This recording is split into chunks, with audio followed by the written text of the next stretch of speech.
এবারে কিন্তু প্রধান অতিথি সমাজের সুধী মন্ডলী, এবারে কিন্তু আমরা অতিথি বরণ, প্রধান অতিথিকে বরণ করে নেব আমরা। প্রধান অতিথি হিসেবে আমাদের মাঝে উপস্থিত আছেন আপনার আমার সকলের মাধ্যমে, আপনার আমার সকলের সুপরিচিত মোহাম্মদ আব্দুল কাদের মাস্টার, যাকে রংপুরের গোটা মানুষ চিনে, একজন শিক্ষক মানুষ। আমরা কিন্তু ফুলের মালা দিয়ে বরণ করবে শামসুন্নাহার আপা। শামসুন্নাহার আপা প্রথমে কিন্তু মালা বরণ করবে, মালা বরণ করতে শামসুন্নাহার আপা মাথা হেলে মিষ্টি হাসি দিয়ে কিন্তু আসলে বরণ করে নেন। এবার আমরা হযরত টিকটকার ভাই, তারপরে আইনাল ভাই, জাহাঙ্গীর ভাই, আইনাল ভাই, রেজা রংপুর শাপলা চত্বর, বোরখান ইসমাইল, জাহাঙ্গীর ভাই মালা বরণ করবেন। তারপরে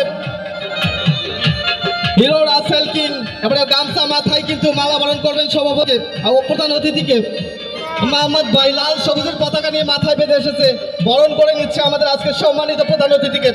আমরা রাজু সরকার তারাপুর, তারপরে প্রস্তুত রয়েছে হযরত ভাই, তারপরে রয়েছে নূর নবী ভাই, নদী আক্তার জারা, মাস্ক মুখে কিন্তু আজকে এসেছে নদী আক্তার জারা, রংপুর থেকে আগত নদী আক্তার জারা। তাদের এবার করতালি হয়ে যাক, সময় তো সুধী মালিক করতালি হয়ে যাক। মালা দিয়ে কিন্তু ঢেকে দিয়েছে মাথা অব্দি মালা। আপনারা সবাই মালা দিয়ে সরে যাবেন এখান থেকে। আর খোরশেদ ভাই মালা বরণ করে নিচ্ছেন। এবারে কিন্তু মালার কিন্তু আর জায়গা রইল না, মালা এবারে আবারও শামসুন্নাহার আপা ফুলের মালা দিয়ে বরণ করে নিচ্ছেন। সকলে একবার ক্যামেরা রেখে করতালি দিয়ে অভিবাদন জানাতে অনুরোধ আছে। সবাই দোয়া দিয়ে একটু করতালি দেবেন। মালা বরণ করে নিচ্ছেন এক ঝাঁক